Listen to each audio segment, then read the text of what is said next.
Hello সুপ্রিয় দর্শক বন্ধুরা, আমি অ্যাস্ট্রোলজার লিটন জয়ধর। আশা করি আপনারা সবাই ভালো আছেন, সুস্থ আছেন, নিরাপদে আছেন। আপনারা ভালো থাকেন, সুস্থ থাকেন, নিরাপদে থাকেন, এই কামনাই করি। আজকে আপনাদের সাথে যে বিষয়টি নিয়ে কথা বলবো সেটি হচ্ছে এই বৃদ্ধাঙ্গুল। এই বৃদ্ধাঙ্গুল কেন এত গুরুত্বপূর্ণ, আজকের ভিডিওতে আমি সে সম্পর্কে আলোচনা করব। কারণ হাত দেখা বা হাতের রেখা দেখা এটা যেমন গুরুত্বপূর্ণ, তেমনি সেই সাথে বৃদ্ধাঙ্গুলের বিচার অত্যন্ত গুরুত্বপূর্ণ। হাতের বিচার করলাম কিন্তু বৃদ্ধাঙ্গুল বিচার করলাম না, তাহলে কিন্তু হস্তরেখা বিচার অসম্পূর্ণ থেকে যাবে। হস্তরেখা বিচার করতে গেলে অবশ্যই এই বৃদ্ধাঙ্গুলের বিচার করতে হবে। কারণ একটি মানুষের অনেক কিছুই নির্ভর করে কিন্তু এই বৃদ্ধাঙ্গুলের উপরে। কারণ এই বৃদ্ধাঙ্গুল দেখে অনেক কিছু বলা যায় একটা মানুষের চরিত্র সম্পর্কে। দেখেন, এই বৃদ্ধাঙ্গুলটা এত গুরুত্বপূর্ণ কেন, এর কার্যকারিতা যদি আমরা জানি তাহলে অবাক হয়ে যাব। হয়তো আমরা মনে করি যে হয়তো বৃদ্ধাঙ্গুলটা খুব বেশি আমাদের প্রয়োজন না, কিন্তু এই আঙ্গুলটি সবচেয়ে শক্তিশালী এবং এই আঙ্গুলটি সবচেয়ে গুরুত্বপূর্ণ। আপনি মুঠো করতে গেলে যখন এই আঙ্গুল না থাকবে তখন মুঠো আপনার শক্তি হবে না, কিন্তু যখন এই আঙ্গুল দিয়ে আপনি চেপে ধরবেন তখন এটি অনেক শক্তিশালী হবে মুঠোটা। এই বৃদ্ধাঙ্গুল দিয়ে অনেক কিছু হয়। কিভাবে? সেটি হচ্ছে, আগের যুগে যদি দলিলপত্রে সই স্বাক্ষর করা হতো, এই বৃদ্ধাঙ্গুলের ছাপ প্রয়োজন থাকতো। এখনো বৃদ্ধাঙ্গুলের ছাপ প্রয়োজন রয়েছে, তাহলে বৃদ্ধাঙ্গুলের গুরুত্ব অবশ্যই রয়েছে। এই বৃদ্ধাঙ্গুলে দিয়ে আসামিদের ধরা হয়ে থাকে, অর্থাৎ এই যে ছাপটা নেওয়া হয়, এই ছাপটাকে মিলিয়ে তারপরে আসামিকে ধরা হয় যে সেই আসামি কে। অর্থাৎ আসামি ধরতেও কিন্তু এই আঙ্গুলটি প্রয়োজন রয়েছে। আবার কোনো ভালো কাজ যদি কেউ করে তখন আমরা এই বৃদ্ধাঙ্গুল দিয়ে তাকে ধন্যবাদ জানাই। আবার এই বৃদ্ধাঙ্গুল দিয়ে অনেক সময় খারাপ ইঙ্গিতও করে থাকি। প্রতিটা আঙ্গুলের যেমন গুরুত্ব রয়েছে তেমনি এই বৃদ্ধাঙ্গুলেরও গুরুত্ব রয়েছে, কিন্তু এর গুরুত্ব আমাদের জানতে হবে জ্যোতিষশাস্ত্রে। জ্যোতিষশাস্ত্রে কিন্তু এই আঙ্গুল দ্বারা অনেক মন মানসিকতা বোঝা যায়, যে সে কেমন মনের এবং তার ভিতরে কি রয়েছে সেটি বোঝা যায়। খ্রিস্টান ধর্মে যদি দীক্ষা দেওয়া হয় তখন কিন্তু যাজকরা এটা দিয়ে সে ক্রস চিহ্ন দিয়ে থাকে, অর্থাৎ এই আঙ্গুলটি একটি পবিত্র আঙ্গুল হিসেবে ধরা হয়ে থাকে। এমনি এই বৃদ্ধা আঙ্গুলের অনেক গুরুত্ব রয়েছে। জ্যোতিষশাস্ত্রের যে গুরুত্বগুলি রয়েছে সে সম্পর্কে আজকে আলোচনা করব। সুতরাং ভিডিওটি প্রথম থেকে শেষ পর্যন্ত দেখুন। প্রথম থেকে শেষ পর্যন্ত দেখলে আপনি এই বিষয়গুলি বুঝতে পারবেন। তো চলুন বোর্ড থেকে আমরা দেখি যে বৃদ্ধাঙ্গুল কত প্রকার হয়ে থাকে। যেমন একটি বৃদ্ধাঙ্গুল আছে এই রকম হয়ে থাকে, অর্থাৎ এরকম গদার মতো হয়ে থাকে। আবার একটি বৃদ্ধাঙ্গুল আছে এভাবে ধনুকের মতো বাঁকা হয়ে থাকে।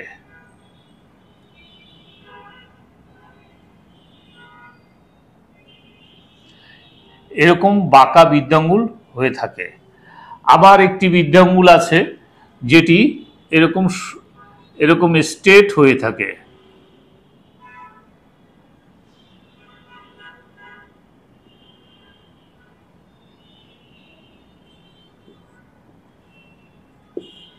তো এখানে আমরা তিন ধরনের বৃদ্ধাঙ্গুল দেখতে পাচ্ছি। যে এই বৃদ্ধাঙ্গুলটি কিন্তু সহজ সরল, আর এটি মাথাটা মোটা, এটি মাথাটা বাঁকা। তাহলে এই তিন ধরনের বৃদ্ধাঙ্গুল তিন ধরনের চরিত্র নির্ভর করে বা ইঙ্গিত করে থাকে। যেমন মধ্যের বৃদ্ধাঙ্গুলটি আগে বলি। এই বৃদ্ধাঙ্গুলটি যেমন এখানে একটা গদার মতো দেখতে পাওয়া যায়। দেখবেন যারা আসামি, খুনি আসামি, মার্ডার কেসের আসামি বলা হয় যাকে, তাদের বৃদ্ধাঙ্গুল দেখবেন এরকম গদার মতন। বা যে সমস্ত পুরুষ এবং নারী যাদের বৃদ্ধাঙ্গুল এরকম দেখবেন মাথা গদার মতন, তাদের কিন্তু প্রচণ্ড রাগ, এবং তারা যখন রেগে যায় তখন কিন্তু একটা মানুষকে সে খুন করে ফেলতে পারে মিনিটের ভিতরে। কাজেই এই ধরনের যাদের বৃদ্ধাঙ্গুল রয়েছে তারা সাবধান থাকবেন। আপনি যে কোনো মুহূর্তে দুর্ঘটনা ঘটিয়ে ফেলতে পারেন, বা এরকম যাদের বৃদ্ধাঙ্গুল দেখবেন তাদের থেকে দূরে থাকবেন।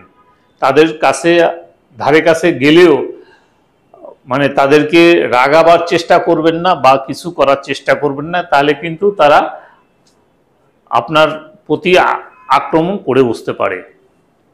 কিন্তু এই যে বৃদ্ধাঙ্গুলটি, সরল বৃদ্ধাঙ্গুলটি, এরা কিন্তু রাগ প্রতিটা মানুষের কম বেশি থাকে, কিন্তু এরা আবার নিজেকে বোঝাবার চেষ্টা করে বা সান্ত্বনা দেওয়ার চেষ্টা করে, বা তাদের ভুলটা তারা বুঝতে পারে, এবং তাকে যদি কেউ পরামর্শ দেয়, বুদ্ধি দেয়, সেটি সে বিবেচনার সাথে নিয়ে থাকে।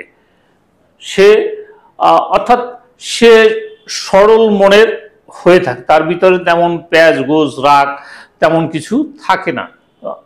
হয়তো রাগ হলেও পরক্ষণে সে আবার শান্ত হয়ে যায়। আবার এই যে বৃদ্ধাঙ্গুল অর্থাৎ বাঁকা যে বৃদ্ধাঙ্গুলটি হয়ে থাকে, এরকম ধনুকের মতো বেঁকে যায়, এরা কিন্তু একটু বক্র টাইপের হয়, এরা একটু বদমেজাজি হয়, এবং এরা কিন্তু কারো পরামর্শ তারা কখনোই নেয় না।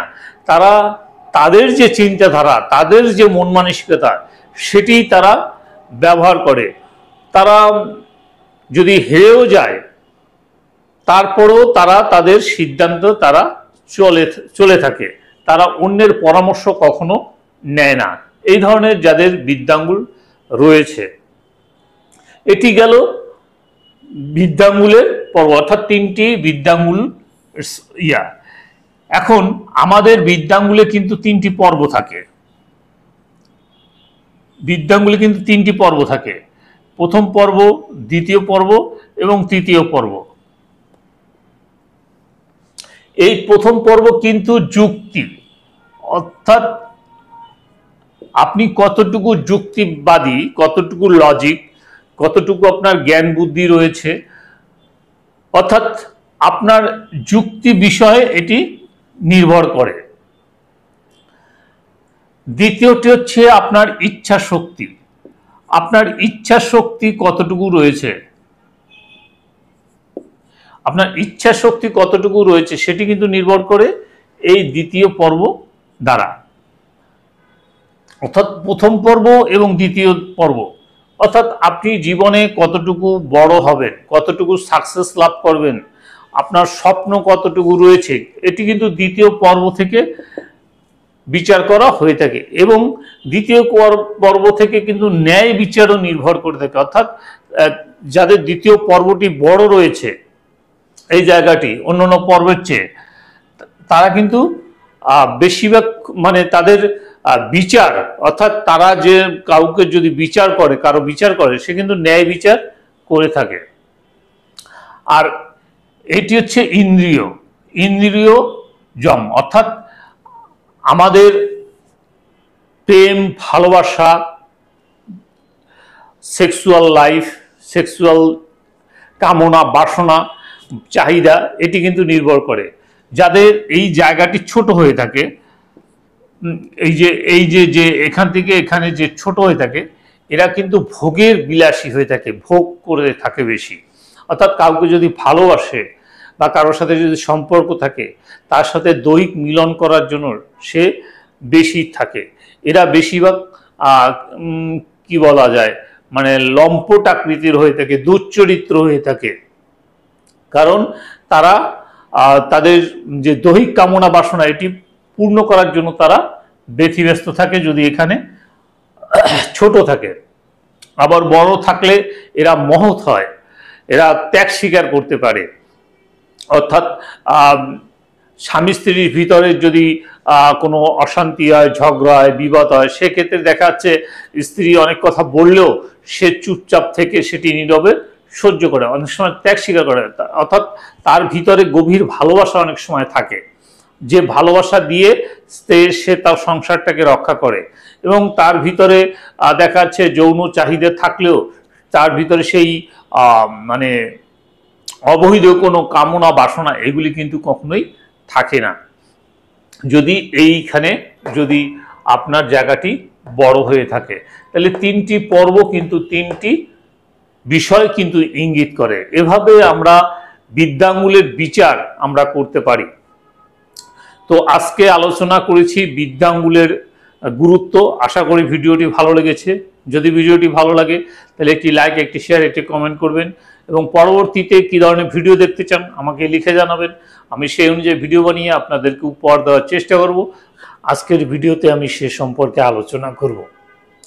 কারণ হাত দেখা বা হাতের রেখা দেখা এটা যেমন গুরুত্বপূর্ণ, তেমনি সেই সাথে বৃদ্ধাঙ্গুলের বিচার অত্যন্ত গুরুত্বপূর্ণ।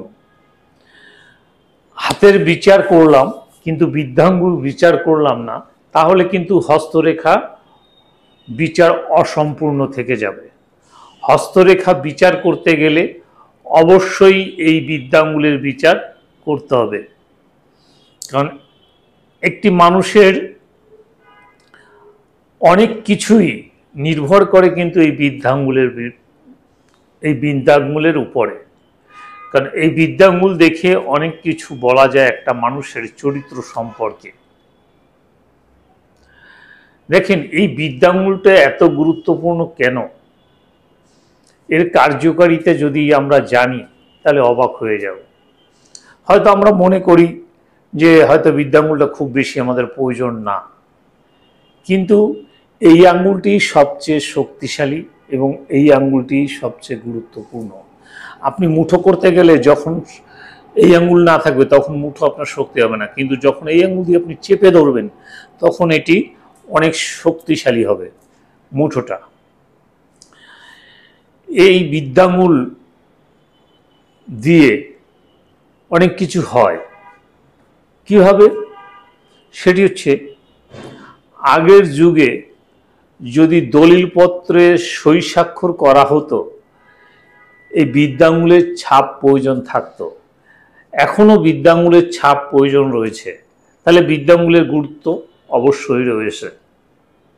এই বৃদ্ধাঙ্গুলে দিয়ে আসামিদের ধরা হয়ে থাকে। অর্থাৎ এই যে ছাপটা নেওয়া হয়, এই ছাপটাকে মিলিয়ে তারপরে আসামিকে ধরা হয় যে সেই আসামি কে। অর্থাৎ আসামি ধরতেও কিন্তু এই আঙ্গুলটি প্রয়োজন রয়েছে। আবার কোনো ভালো কাজ যদি কেউ করে তখন আমরা এই বৃদ্ধাঙ্গুল দিয়ে তাকে ধন্যবাদ জানাই। আবার এই বৃদ্ধাঙ্গুল দিয়ে অনেক সময় খারাপ ইঙ্গিতও করে থাকি। প্রতিটা আঙ্গুলের যেমন গুরুত্ব রয়েছে তেমনি এই বৃদ্ধাঙ্গুলেরও গুরুত্ব রয়েছে, কিন্তু এর গুরুত্ব আমাদের জানতে হবে জ্যোতিষশাস্ত্রে। জ্যোতিষশাস্ত্রে কিন্তু এই আঙ্গুল দ্বারা অনেক মন মানসিকতা বোঝা যায়, যে সে কেমন মনের এবং তার ভিতরে কি রয়েছে সেটি বোঝা যায়। খ্রিস্টান ধর্মে যদি দীক্ষা দেওয়া হয় তখন কিন্তু যাজকরা এটা দিয়ে সে ক্রস চিহ্ন দিয়ে থাকে। অর্থাৎ এই আঙ্গুলটি একটি পবিত্র আঙ্গুল হিসেবে ধরা হয়ে থাকে। এমনি এই বিদ্যা আঙ্গুলের অনেক গুরুত্ব রয়েছে। জ্যোতিষশাস্ত্রের যে গুরুত্বগুলি রয়েছে সে সম্পর্কে আজকে আলোচনা করব। সুতরাং ভিডিওটি প্রথম থেকে শেষ পর্যন্ত দেখুন। প্রথম থেকে শেষ পর্যন্ত দেখলে আপনি এই বিষয়গুলি বুঝতে পারবেন। তো চলুন বোর্ড থেকে আমরা দেখি যে বৃদ্ধাঙ্গুল কত প্রকার হয়ে থাকে। যেমন একটি বৃদ্ধাঙ্গুল আছে এই রকম হয়ে থাকে, অর্থাৎ এরকম গদার মতো হয়ে থাকে। আবার একটি বৃদ্ধাঙ্গুল আছে এভাবে ধনুকের মতো বাঁকা হয়ে থাকে।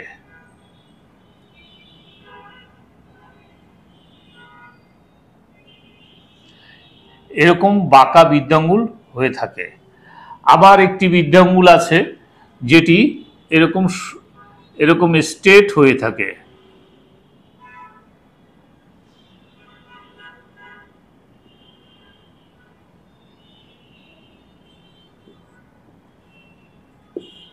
তো এখানে আমরা তিন ধরনের বৃদ্ধাঙ্গুল দেখতে পাচ্ছি, যে এই বৃদ্ধাঙ্গুলটি কিন্তু সহজ সরল, আর এটি মাথাটা মোটা, এটি মাথাটা বাঁকা। তাহলে এই তিন ধরনের বৃদ্ধাঙ্গুল তিন ধরনের চরিত্র নির্ভর করে বা ইঙ্গিত করে থাকে। যেমন মধ্যের বৃদ্ধাঙ্গুলটি আগে বলি। এই বৃদ্ধাঙ্গুলটি যেমন এখানে একটা গদার মতো দেখতে পাওয়া যায়।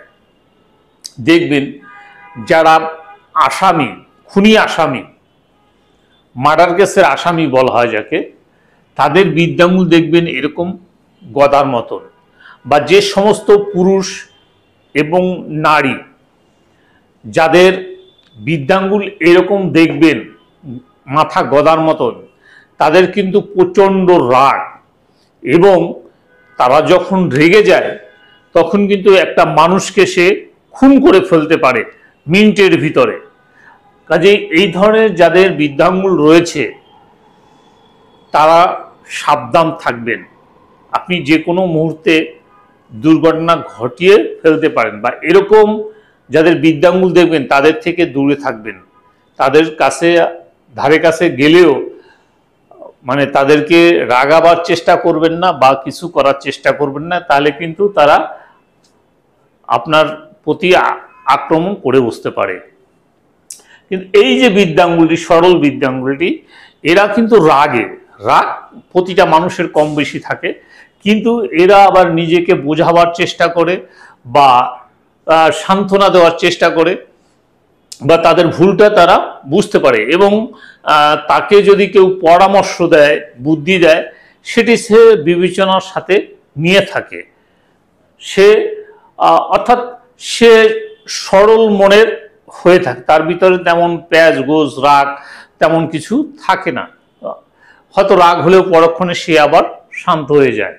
আবার এই যে বৃদ্ধাঙ্গুল, অর্থাৎ বাঁকা যে বৃদ্ধাঙ্গুলটি হয়ে থাকে, এরকম ধনুকের মতো বেঁকে যায়, এরা কিন্তু একটু বক্র টাইপের হয়, এরা একটু বদমেজাজি হয়, এবং এরা কিন্তু কারো পরামর্শ তারা কখনোই নেয় না। তারা তাদের যে চিন্তাধারা, তাদের যে মন মানসিকতা, সেটি তারা ব্যবহার করে। তারা যদি হেরেও যায় তারপরেও তারা তাদের সিদ্ধান্ত তারা চলে থাকে, তারা অন্যের পরামর্শ কখনো নেয় না। এই ধরনের যাদের বৃদ্ধাঙ্গুল রয়েছে, এটি গেল বৃদ্ধাঙ্গুলের পর্ব, অর্থাৎ তিনটি বৃদ্ধাঙ্গুল এখন আমাদের বৃদ্ধাঙ্গুলে কিন্তু তিনটি পর্ব থাকে।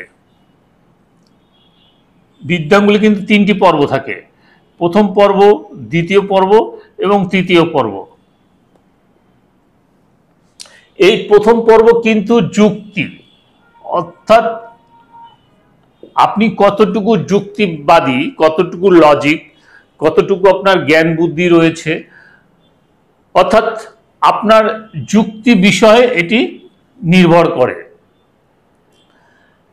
দ্বিতীয়টি হচ্ছে আপনার ইচ্ছা শক্তি, আপনার ইচ্ছা শক্তি কতটুকু রয়েছে, আপনার ইচ্ছা শক্তি কতটুকু রয়েছে সেটি কিন্তু নির্ভর করে এই দ্বিতীয় পর্ব দ্বারা। অর্থাৎ প্রথম পর্ব এবং দ্বিতীয় পর্ব, অর্থাৎ আপনি জীবনে কতটুকু বড় হবেন, কতটুকু সাকসেস লাভ করবেন, আপনার স্বপ্ন কতটুকু রয়েছে, এটি কিন্তু দ্বিতীয় পর্ব থেকে বিচার করা হয়ে থাকে। এবং দ্বিতীয় পর্ব থেকে কিন্তু ন্যায় বিচারও নির্ভর করে থাকে। অর্থাৎ যাদের দ্বিতীয় পর্বটি বড় রয়েছে, এই জায়গাটি অন্যান্য পর্বের চেয়ে, তারা কিন্তু বেশিরভাগ মানে তাদের বিচার, অর্থাৎ তারা যে কাউকে যদি বিচার করে, কারো বিচার করে, সে কিন্তু ন্যায় বিচার করে থাকে। আর এটি হচ্ছে ইন্দ্রিয়, ইন্দ্রিয় জম, অর্থাৎ আমাদের প্রেম, ভালোবাসা, সেক্সুয়াল লাইফ, সেক্সুয়াল কামনা, বাসনা, চাহিদা, এটি কিন্তু নির্ভর করে। যাদের এই জায়গাটি ছোট হয়ে থাকে, এই যে এখান থেকে এখানে যে ছোট হয়ে থাকে, এরা কিন্তু ভোগের বিলাসী হয়ে থাকে, ভোগ করে থাকে বেশি। অর্থাৎ কাউকে যদি ভালোবাসে বা কারোর সাথে যদি সম্পর্ক থাকে, তার সাথে দৈহিক মিলন করার জন্য সে বেশি থাকে। এরা বেশিরভাগ কি বলা যায়, মানে লম্পট আকৃতির হয়ে থাকে, দুশ্চরিত্র হয়ে থাকে। কারণ তারা তাদের যে দৈহিক কামনা বাসনা, এটি পূর্ণ করার জন্য তারা ব্যতিব্যস্ত থাকে যদি এখানে ছোট থাকে। আবার বড় থাকলে এরা মহৎ হয়, এরা ত্যাগ স্বীকার করতে পারে। অর্থাৎ স্বামী স্ত্রীর ভিতরে যদি কোনো অশান্তি হয়, ঝগড়া হয়, বিবাদ হয়, সেক্ষেত্রে দেখা যাচ্ছে স্ত্রী অনেক কথা বললেও সে চুপচাপ থেকে সেটি নীরবে সহ্য করে, অনেক সময় ত্যাগ স্বীকার করে। অর্থাৎ তার ভিতরে গভীর ভালোবাসা অনেক সময় থাকে, যে ভালোবাসা দিয়ে সে তার সংসারটাকে রক্ষা করে। এবং তার ভিতরে দেখা যাচ্ছে যৌন চাহিদা থাকলেও তার ভিতরে সেই মানে অবৈধ কোনো কামনা বাসনা এগুলি কিন্তু কখনোই থাকে না, যদি এইখানে যদি আপনার জায়গাটি বড় হয়ে থাকে। তাহলে তিনটি পর্ব কিন্তু তিনটি বিষয় কিন্তু ইঙ্গিত করে। এভাবে আমরা বৃদ্ধাঙ্গুলের বিচার আমরা করতে পারি। তো আজকে আলোচনা করেছি বৃদ্ধাঙ্গুলের গুরুত্ব। আশা করি ভিডিওটি ভালো লেগেছে। যদি ভিডিওটি ভালো লাগে তাহলে একটি লাইক, একটি শেয়ার, একটি কমেন্ট করবেন। এবং পরবর্তীতে কী ধরনের ভিডিও দেখতে চান আমাকে লিখে জানাবেন। আমি সেই অনুযায়ী ভিডিও বানিয়ে আপনাদেরকে উপহার দেওয়ার চেষ্টা করব। পরবর্তী ভিডিও পর্যন্ত আপনার ভালো থাকুন, সুস্থ থাকুন, নিরাপদে থাকুন, এই কামনা করে আজকের মতো বিদায় নিচ্ছি। সবাইকে অনেক অনেক ধন্যবাদ।